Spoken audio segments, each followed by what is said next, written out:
What's up YouTube, Capital G here, checking out the first revealed cards from the brand new Duelist Pack 22. Looks like Bakura is going to be one of the characters getting support in this set. While I've personally never been like the biggest Bakura fan, I cannot deny the dude has always been ridiculously popular when it comes to like the fans. So I think that he obviously is like a super excellent choice as a character to be in a Duelist Pack. Anyways, let's go ahead and break down. I believe we have 5 cards to talk about, and they are very reminiscent of a lot of the cards he ran in Battle City and or the cards that were released in Labyrinth of Nightmare. This was like 15 years ago. It's a long time ago. Anyways, the first one put a smile on my face. This is Cursed Necrofear. The reason I say that is because I remember being a teenager when LON was released, and Dark Necrofear was a card that a lot of people were super excited about. This is a Dark Fiend monster. It's also level 8, just like Dark Necrofear. 2800 attack and 2200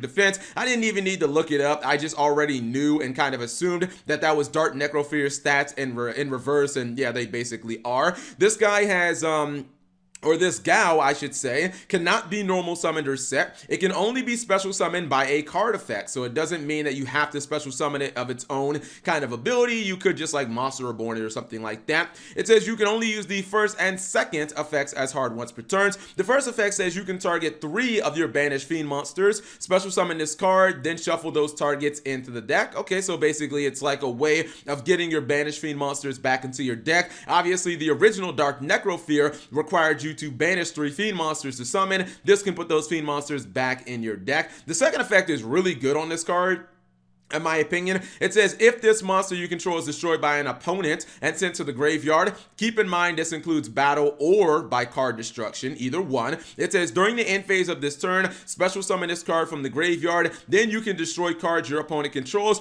up to the number of spell and traps you control with different names. This to me is significantly better than the old school Dark Necrofear, like way better. Number 1, this card just special summons itself, and a 2800 beater that summons itself from the graveyard for free. That's pretty legitimate. Number 2, it has removal built into it, just like Dark Necrofear, but this card can actually pop multiple, or it can get rid of multiple threats your opponent controls. Number 3, I don't even know what number I'm on at this point, but it does not actually target. This is non-targeting removal, which obviously everybody loves in Yu-Gi-Oh! I think that that is just absolutely awesome, and keep in mind, if you did summon this card back from the graveyard of its second effect and your opponent kills it during their turn, it's just going to summon itself back from the graveyard for free. I love the fact that this card just keeps summoning itself back from the graveyard essentially for free, and then it can just like blow your opponent's stuff up. Now you do have to keep a good amount of spells and traps on the field to make sure that it can keep using its effect, but I just like the fact that it summons itself from the graveyard. It seems really good, and it does actually work with Dark Necrofear as well. Next card is Dark Spirit of the Denio. This is a level 3 Dark Fiend. You can expect all his monsters to be Dark and Fiend based. The boss monsters need Fiends, and it's also Yami Bakura, so everything's going to be Dark. That just kind of makes sense. This is 1600 attack and 0 defense. Level 3, I forget if I said that or not. First and second are both hard once per turn. Let's see. First effect says during the start of the damage step in which your opponent's monster attacked, you can send this card you control or in your hand to the graveyard, then target 1 level 8 fiend monster in your graveyard, special summon that monster but its effects are negated, and switch the attack target to that monster and proceed to damage calculation. Second effect says if a level 8 fiend monster is sent to your graveyard while this card is in your graveyard, you can add this card to your hand. You know what? This card's actually pretty damn good as well. This is kind of like a battle trap and a hand trap kind of just mixed into one. If your opponent tries to declare any attacks, essentially you can just kind of like discard this card, and then you can summon your Cursed Necrofear in attack mode, and your opponent has to attack that 2800 beater. At the same time, if they do actually kill your Cursed Necrofear, it's going to summon itself back anyways, and then you can just like add this card back from the graveyard for free. This honestly kind of makes me want to run trade-in the deck, because Cursed Necrofear does not technically have to be summoned by returning 3 banished monsters. Keep in mind, guys, it only has to be summoned by a card effect, and this would summon it by a card effect. So I'm definitely liking this other support when it comes to not just the boss monsters, but like the other effect monsters in the deck. The second effect monster That's not a boss monster, it's very similar. This is Dark Spirit of the Malice, level 3 Dark Fiend, 1600 attack, 0 defense as well. First and second, both hard once per turns. When your opponent activates a card or effect, you can send this card you control to the graveyard, or excuse me, send this card you control or in your hand to the graveyard, then target one level 8 Fiend monster in your graveyard, special summon that monster, but its effects are negated. Again, this is awesome. This is basically just another way to revive your Cursed Necrofear, and basically just get it on field. I like the fact that these guys can activate from the hand or the graveyard, and come on, your opponent's not going to play an entire turn without activating a card or an effect. Like, they're going to activate something, and then you can instantly use this effect. Second effect is the same from the last monster.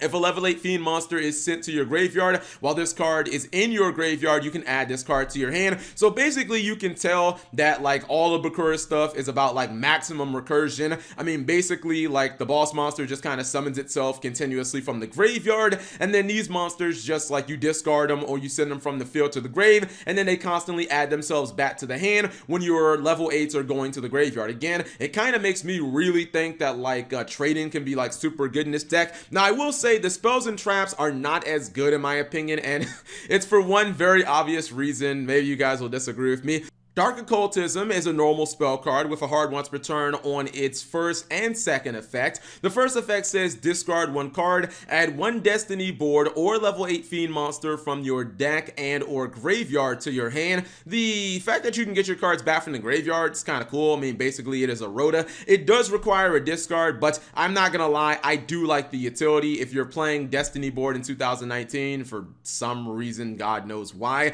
I do like the fact that if your opponent does kill it, you can actually recover it back from the graveyard. The second effect says you can banish this card from your graveyard except the turn it was sent to the graveyard. Place any number of spirit message cards or destiny board in your hand or graveyard, each with different names on the bottom of your deck in any order, then draw cards equal to the number that you place.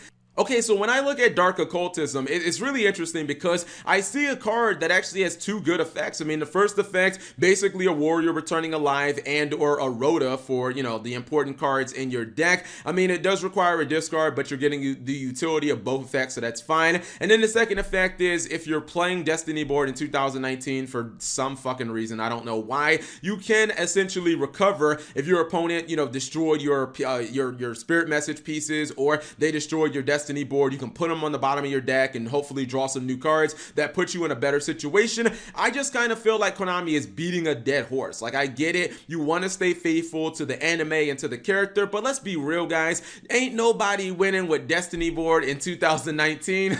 I kind of feel like Konami needs to just make a Destiny board 2 or something, just like completely restructure the way it works, make it like better, make it more consistent. Destiny board takes like 5 turns to resolve. You're not gonna win with that in any way, in my opinion. Destiny board didn't even work when it came out in Lab from Nightmare. Believe me, I remember, I played Yu-Gi-Oh back then, and it definitely doesn't work now. Even Dark Sanctuary could not save Destiny board, so I just feel like they're going down like this path that just doesn't have a happy ending, in my opinion. Anyways, the last card is Death Sentence, which I actually looked at the artwork of this card, and I thought this was going to be the new Destiny board. I thought maybe this would be Destiny board 2, but fortunately it's not. This is Death Sentence. It's a continuous trap card, and it says you can only use one effect of this card's name as a hard once per turn. So you got multiple effects, but you can only use one of them in a turn. Effect number 1, target Fiend monsters among your banished monsters or in your graveyard up to the number of spirit message cards or destiny board you control, add them to your hand. So this could be a major plus. Basically, it kind of depends on how far you've gotten with your destiny board. If you have like destiny board plus you have I don't know, like the I in the end, you actually get to add like 3 cards, but if you just have destiny board, you're only getting essentially kind of a 1-for-1. The second effect says you can send this card in the spell and trap zone to the graveyard, place one spirit message card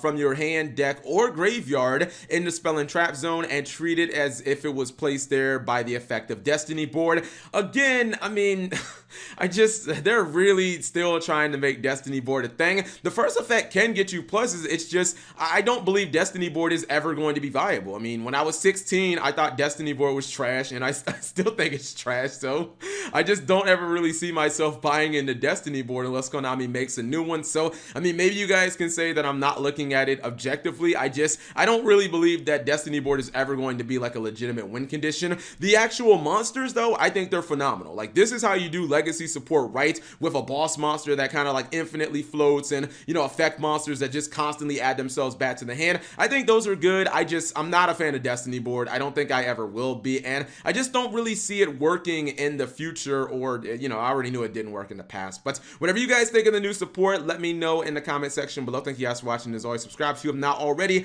and turn on that notification bell for daily videos.